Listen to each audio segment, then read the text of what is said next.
గద్దెని ఎక్కిన వేళ అందరూ శివశక్తులు అందరూ కూడా తాండవం చేస్తూ అమ్మవారికి ప్రసన్నం చేసుకోవడానికి, అమ్మవారిని సంతోషపరచడానికి వీళ్ళైతే డప్పులతో ఇంతసేపు ఇక్కడ అయితే నృత్యం చేయడం జరిగింది. వీళ్ళతో మాట్లాడే ప్రయత్నం చేద్దాం. నమస్తే అండి.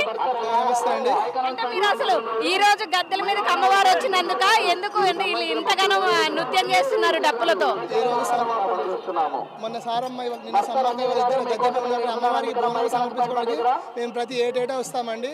మినీ జాతరకైనా పెద్ద జాతరకైనా మేము ప్రతి ఏడు వస్తాము. అమ్మవార్లు అంటే మాకు ఎంతో భక్తి కాబట్టి మేము మా వేషధారణ మార్చుకొని అమ్మవారి స్వరూపం కాబట్టి మేము ప్రతి ఏటేటా వచ్చి అమ్మవారి బోనాలు సమర్పించుకుంటాము. ఒక్కొక్కరు ఒక్కొక్క రకంగా పెట్టుకున్నారు ఈ బిందె అని, అంటే మీరు ఏమంటారు దీన్ని? అసలు ఇది అమ్మవారికి అలంకరణ రూపం. ఇది అమ్మవారికి ఎలాంటి పసుపు బంగారంతో పసుపు కుంకుమ బలంతో వస్తాయి కాబట్టి అమ్మవారికి ఎలా అయినా సమర్పించుకోవచ్చు. అది మా ఆచారం, అది మా శివశక్తి సంఘం ఆచారం. అది మేము ఎప్పుడు ఏటేటో బెల్లం బుట్టలు, బంగారం ముద్దలు, అమ్మవారి పసుపు కుంకుమ ఇవన్నీ సమర్పించుకుంటాము. పసుపు కుంకుమ ఇవన్నీ సమర్పించుకుంటాము. మాకు అమ్మవారి కృప ఎల్లకాలం మాకు ఉంటుంది. మీరు ఎక్కడి నుంచి వచ్చారు? మాది జనగాం జిల్లా. ఎన్ని రోజులు ఉంటారు ఇక్కడ? ఇలా ఎన్ని రోజులు ఉంటారు? ఇలా మేము 8 రోజులు ఉంటాము ఇక్కడ అమ్మవారి దగ్గర. 8 రోజులు వచ్చి ఆదివారం వస్తే ఆదివారం ఉంటాము ఇక్కడ. 8 రోజుల నుంచి అమ్మవారికి భక్తితో శ్రద్ధతో మేము అమ్మవారికి కొలుసుకున్నాం. రోజు వేషధారతో వచ్చి అమ్మవారికి అలంకరణ సమర్పించుకుంటుంటాం మేము. మీరు ఇలా అలంకరణ అవుతారు కదా, అంటే ఇలా అలంకరణ అయ్యి ఇంత డాన్స్ చేసి ఇంత అమ్మవారిని ప్రసన్నం చేసుకోవడం ఇంత చేస్తారు, మరి తర్వాత మీకు ఎలాంటి నొప్పులు ఉండవా? అమ్మవారి స్వరూపం ఉంది కాబట్టి మేము ఎలా అయినా సమర్పించుకోవడం. మాకు అలాంటి హాని ఎలాంటి కాదు. సమ్మక్క సారక నమ్మకం ఎలాంటి హాని కలగదు మాకు. మాకని కాదు, ఎవరికైనా కలగదు. ఇంతమంది భక్తులు వస్తారు, మా భక్తులు వస్తారు. అసలు అమ్మవారికి ఇట్లా మొత్తం అలంకరణ చేసి మీరు ఇలా తయారయ్యి ఇక్కడికి రావడానికి అసలు ముఖ్య ఉద్దేశం ఏంటి? అమ్మవారి భక్తి శ్రద్ధలతో వస్తాం మేము. ఏదో సమర్పణం కాదు. మా భక్తి శ్రద్ధతో అమ్మవారికి దీప నైవేద్యాలు మంగళ హారతులతోటి అమ్మవారిని దర్శించుకుంటాం మేము. అంటే మీరు నృత్యం చేస్తున్నారు, కదులుతున్నారు, ఆడతారు, కానీ ఈ కుండ కానీ మీరు పట్టుకెళ్ళే ఈ బోనాలు అసలు కదలవు ఎందుకు? ఎలా? అమ్మవారికి ఇష్టం కాబట్టి. అమ్మవారికి మేము ఎలా వచ్చిన అమ్మవారికి ముక్తి ఆమె ఆశీస్సు మాకు ఎప్పటికి ఉండేవాడిగా ఈ వేషాలతో వస్తాం మేము. ఎలా ఉందో అమ్మవారి మొక్కలు చెల్లించుకుంటాం. ప్రతి ఏటేటా వచ్చి అమ్మవారి మొక్కలు చెల్లించుకుంటాం. బంగారు గుట్టలతో బెల్ల సమర్పించాలి, అన్ని అమ్మవారి సమర్పించుకుంటాం మేము. చెప్పండి అక్క, అంటే మీరు ఈ అమ్మవారి కుండతో పాటు ఒడిబియ్యాన్ని కూడా కట్టుకున్నారు, ఏంటి ఈ ఒడిబియ్యం ఎందుకు కట్టుకుంటారు? అమ్మవారి మేము ఇంటికాడ నుంచి అమ్మవారికి ఒడిబియ్యం కట్టుకొని వస్తామండి. అమ్మవారి అలంకరణతో ఎప్పటికి ప్రతి ఏటా వస్తామండి. మినీ జాతరకైనా పెద్ద జాతరకైనా ప్రతి సంవత్సరం వస్తామండి. అంటే ఇప్పుడు మీరు ఎత్తుకున్న బోనంలో ఏమేమి ఉంటాయి? పసుపు రాసి బొట్టు పెట్టారు పైన, అంటే మనకు అదేంటి అసలు? అమ్మవారికి నైవేద్యము బెల్లం శాఖ తీసుకొని వస్తామండి. అంటే వనంలో తీసుకొస్తారా అదంతా మీరు? మీరు చెప్పండి, అంటే ఎట్లా అనిపిస్తుంది ఇంతమంది మీరు అందరూ కలిసి? సంవత్సరము అమ్మవారికి మెయిన్ జాతర కాకుండా నార్మల్ జాతర కూడా ప్రతి సంవత్సరం వస్తాము. ప్రతి సంవత్సరం ఇలాగే అమ్మవారికి బోనము, ఘటాలు, పసుపు, కుంకుమ నిండుగా అమ్మవారికి అప్పచెప్తా ఉంటాము. అమ్మవారికి ప్రీతికరమైనటువంటిది బంగారము, అలాగే అందులో అమ్మవారికి ప్రీతికర అదే బెల్లన్నము ప్లస్ శాఖ అదే పట్టుకొచ్చేసి చేస్తాం. మా శక్తి అనుసారం, మా భక్తి అనుసారంగా అమ్మవారికి అన్ని రకాల పూజా కార్యక్రమాలు చేస్తాం. అమ్మవారికి బెల్లం పాకం పోస్తారు, అసలు ఎందుకు? అంటే అమ్మవారికి ప్రీతికరమైనటువంటి బెల్లమే కాబట్టి, అమ్మవారి మన దగ్గర నుంచి ఆశించేది అదే కాబట్టి. అంటే అంతకంటే మనం వేరే ఇంకేం పూజలు చేయలేం కదా. గొప్ప గొప్ప పూజలు చేద్దాం అనుకున్నా కూడా అంటే ఇక్కడ ఈ ఆనవాయితీ లేదు కాబట్టి వేరే ప్రతిష్ఠించినటువంటి ఎన్నో గుళ్ళలు ఎన్నో రకమైనటువంటి పూజలు ఉన్నాయి, ఇక్కడ ఉండవు కాబట్టి మనకు ఉందే అది పసుపు, కుంకుమ, బెల్లం, ఈ మూడే అంతే. దాంతోనే పూజ అయితే చూస్తున్నారు కదా, అమ్మవారు ఇద్దరు తల్లులు గద్దెల మీదకి రావడం వీళ్ళు చాలా సంతోషకరంగా అమ్మవారిని అయితే ప్రసన్నం చేసుకోవడానికి ఆమె గద్దెల మీద వచ్చిన సంతోషాన్ని వ్యక్తం చేస్తూ డప్పులతో ఆటపాటలతో వీళ్ళైతే గద్దెల దగ్గరికి వెళ్తూ డోలు వేయించుకుంటూ వీళ్ళైతే వెళ్తున్నారు. వీళ్ళు ఇంతసేపు డోలు వాయిస్తారు కదా, మరి మీ చెయ్యి నొప్పి రాదా? చెయ్యి నొప్పి వస్తుంది. అమ్మవారి దగ్గర కుడతా అంటే చెయ్యి నొప్పి ఏం లేదు. శివసత్తులు కనాతలు కుడుతుంటే చెయ్యి నొప్పి ఏమి అలసట ఏమి ఉండదు.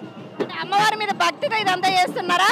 అమ్మవారి భక్తి వరకే ఇట్లా చేస్తున్నాం. కొమరేని మల్లనే, ఐలేని మల్లనే, మేడారం సమ్మక్కయ్యి, కొండపోషమి అన్ని భక్త వాళ్ళకే మేము ఇట్లా చేస్తాం.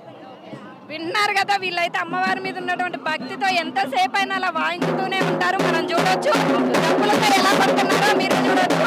ఇలా శివశక్తులతో అందరూ కూడా అమ్మవారిని దర్శించుకోవడానికి అయితే వెళ్తున్నారు, మనం చూసుకోవచ్చు. ఇక్కడ జరిగేటువంటి ఘట్టంలో అమ్మవారి ఇద్దరు వనదేవతలు ఇద్దరు గద్దె మీదకి రావడం వల్ల వీళ్ళు చాలా సంతోషకరంగా శుభకరమైన దినాలు కాబట్టి ఇప్పుడు అమ్మవారి గద్దె మీదకి ఎప్పుడెప్పుడు వస్తుందని ఎదురు చూసే క్షణం ఇది కాబట్టి ఇద్దరు తల్లులు గద్దెల మీద కొలువుతూరున్నారు కాబట్టి అందరూ కూడా శివశక్తులు అందరూ కూడా డప్పు వాయిద్యాలతో అమ్మవారిని ప్రసన్నం చేసుకోవడానికి అమ్మవారి దగ్గర మొక్కులు చెల్లించుకోవడానికి అయితే వెళ్తున్నారు. అమ్మవారికి ఒక్కొక్కరు ఒక్కొక్క రకంగా అందరూ కూడా వాళ్ళకి ఇష్టమైనటువంటి వాళ్ళకి నచ్చిన రీతిలో అమ్మవారిని దర్శించుకోవడానికి మొక్కులు చెల్లించుకోవడానికి వెళ్తున్నారు. ఇక్కడ కొంతమంది ఒడిబియ్యంతో పాటు పెళ్లి కూతురు అంటే ఎవరైతే ఎలా తయారవుతారో పెళ్లి కూతురు చక్కగా ముస్తాబై అమ్మవారిని దర్శించుకోవడానికి వెళ్తున్నట్టు ఇక్కడ అందరూ కూడా పెళ్లి కూతురు లాగా ఉన్నారు. అసలు ఇలా ఎందుకు తయారై వెళ్తారు అనేది వాళ్ళని అడిగి తెలుసుకుందాం. నమస్తే అమ్మ. ముందుగా ఆర్ ఛానల్ వాళ్ళందరికీ మరియు తెలంగాణ రాష్ట్ర ప్రజలందరికీ భారతదేశం నలుమూలల నుంచి 4 రాష్ట్రాల నుంచి వస్తున్న అమ్మవారి భక్తులందరికీ కూడా మేడారం మహాజాతర శుభాకాంక్షలు అండి. అలాగే ఈ యొక్క జాతరకి వచ్చేస్తున్న మా యొక్క శివశక్తులందరికీ కూడా స్వాగతం సుస్వాగతం. అందరికీ కూడా శుభాకాంక్షలు. ఈ యొక్క రూపం అందులో మేము అమ్మవారి మందుల ఒడిబియ్యం పోసుకొని మా చిన్నతనం అందులో నుంచి అమ్మవారు మా ఒంటి మీదకి వస్తూ ఉంటుంటుంది. మాకు గుర్తు తెలియని వయసుల నుంచి కూడా అమ్మవారు మా ఒంటి మీద ఉన్నప్పుడు ఈ విధంగా చేసుకోండి అని అమ్మవారు మాకు దారి చూపిస్తూ ఉంటుంది. అమ్మవారు చూపించిన బాటలో అమ్మవారి వడిబాల బియ్యం పోసుకొని అమ్మవారి యొక్క నుష్ట బాసింగం కట్టుకొని అమ్మవారి రూపమందులతోని చేతుల వీరగోళ పట్టుకొని. అసలు అమ్మవారు మీకు వచ్చిందని ఎలా తెలుస్తుంది, మీకు ఎలా అర్థం అవుతుంది? మేము నా చిన్న వయసులో మాకు ఏమి తెలియని వయసులో కూడా మేము గుర్తు లేని వయసులో కూడా అమ్మవారు మా ఒంటి మీదకి వచ్చి నేను దేవతను ఒంటి మీదకి పూనుకున్నా అని అమ్మవారి యొక్క వాగ్దాన మందులతో చెప్పి మా ఇంట్లో జరిగిన నష్టాలకు కష్టాలకు అమ్మవారు అన్ని విధాలుగా దారి చూపించినాక మా ఇంట్లో వాళ్ళు నమ్మి మా బాలునికి దేవత వచ్చింది, మేము దేవునికి అంకితం చేస్తున్నాము అని అమ్మవారికి మాకు అంకితం చేసినారు. ఆనాడు నుంచి ఈ రోజు వరకు కూడా ఈ యొక్క 10 జాతరల వంద అంటే 20 సంవత్సరాల వంద నుంచి కూడా మీ అమ్మవారిని ఏలుకుంటూనే ఉన్నాము. దేవుని దగ్గరికి ఈ అవతారంతో వస్తాం. అమ్మవారికి మీరు అంకితం అయ్యారు కదా, అంటే మీకు వేరే నియమ నిష్టలు ఏమైనా ఉంటాయా? ప్రత్యేకంగా అందరూ ఆడవాళ్ళలానేనా? మేము 365 రోజులు ఒక సంవత్సరం పాటుగా దేవుని నిష్టలోనే ఉంటామండి. అమ్మవారి కళ్యాణాలు చేస్తూ ఉంటాము, దేవత యొక్క లగ్గాలు చేస్తూ ఉంటాము, అమ్మవారికి యొక్క కొలుపు మీదనే మేము బ్రతుకుతూ ఉంటామండి.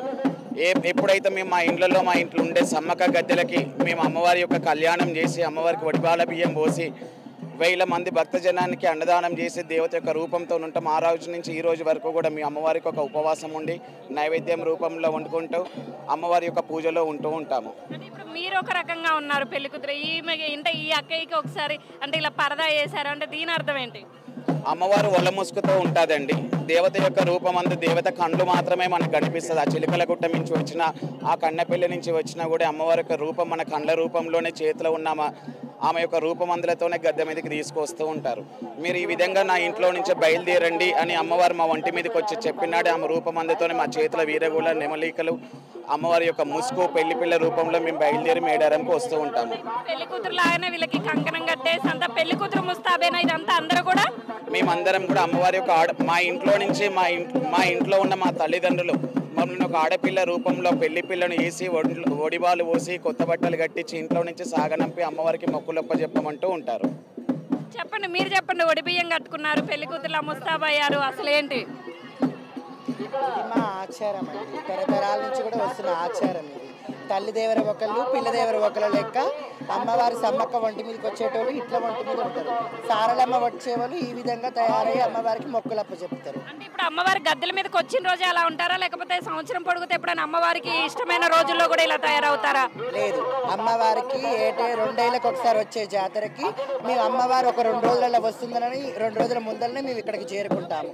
చేరుకొని రోజు పొదటిలి అమ్మవారి దగ్గరికి వచ్చేసి అమ్మవారి పూజలు అందుకొని జంపన్న వాగు దగ్గరికి జంపన్న వాగులో స్నానాలు చేసుకొని తర్వాత అమ్మవారి కన్నెపిల్ల నుంచి సారలమ్మ వచ్చేటప్పుడు అమ్మవారికి కూడా ఇదే రూపంతో మేము ఎదురుపోయి అమ్మవారికి బియ్యం చల్లి వస్తాము. తర్వాత సమ్మక్క తల్లి సిలకలగడ్డ నుంచి వచ్చేటప్పుడు కూడా అమ్మవారికి ఇదే అలంకరణతోటి కూడా అమ్మవారికి ఎదురుపోయి అమ్మవారికి బియ్యం చల్లి వస్తుంటాం. తర్వాత అమ్మవారు సమ్మక్క సారలక్క జంపన్న పగిడిద్ద రాజులు వీళ్ళందరూ గద్దెల మీద ఉన్న రోజున శుక్రవారం పొద్దునాడు ఇందులో ముత్తైదు లెక్క తయారై పెళ్లి కూతురు లెక్క తయారై అమ్మవారి దగ్గరికి పోయి ఈ బియ్యం అప్పచెప్పుకుంటాము. ఇలాంటి సమయంలో మీరు ఏమైనా ఉపవాసాలు ఉంటారా? మేము బియ్యం పోసుకుంటామనగా ఒక 2 నెలలు 3 నెలల క్రితమే మేము పెళ్లి కూతురు లెక్క తయారై ఈ బియ్యం అన్నది మా ఇంట్లో పోపించుకొని ఆ రోజు నుంచి ఈ రోజు వరకు కనుక కట్టిన చీర మళ్ళీ కట్టకుండా అమ్మవారికి నిండు ఉపవాసాలతోటి అమ్మవారికి నైవేద్యాలతోటి ప్రతిరోజు మేము ఏది ఒక మాల వేసుకుంటే ఎట్లా ఉంటారో మేము అట్లనే మోషన్ టాయిలెట్ ఎడిపోయినా కనుక అన్ని స్నానాలు చేసుకుంటా నిండుగా చెప్పులు వేసుకోకుండా కూడా ప్రతి రూపంతో నేలపడక పడుకొని అమ్మవారికి సేవ చేసుకుని ఉంటాము. ఈ రోజుతోటి మా అమ్మవారు మాలలెట్ట తీసి అప్పచెప్పొస్తారు. ఈ రోజుతో మాది కూడా అయిపోతుందని మీద. ఇప్పుడు వనంలోకి మళ్ళీ అమ్మవారు తిరిగి వెళ్ళే వరకు ఇదే రూపంలో ఉంటారా మీరు అందరూ? అమ్మవారు వనప్రవేశం వెళ్ళిన తర్వాతనే మేము మా ఇళ్ళకి వెళ్ళిపోతాము. చూస్తున్నారు కదా, ఏదైతే అమ్మవారి రూపంలో అందరూ కూడా చాలా చక్కగా ఆ పెళ్లి కూతురు లెక్క ముస్తాబయ్యే సమ్మక్క సార్ లాగా వాళ్ళకి నచ్చేలాగా ఉన్నారు. అందరూ అమ్మవార్లు గద్దెల మీదకి రాగానే దర్శనం చేసుకోవాలని కోరుకుంటున్నారు. ఇది చూస్తున్నాం కదా వీళ్ళ పెళ్లి కూతురు ముస్తాబుని.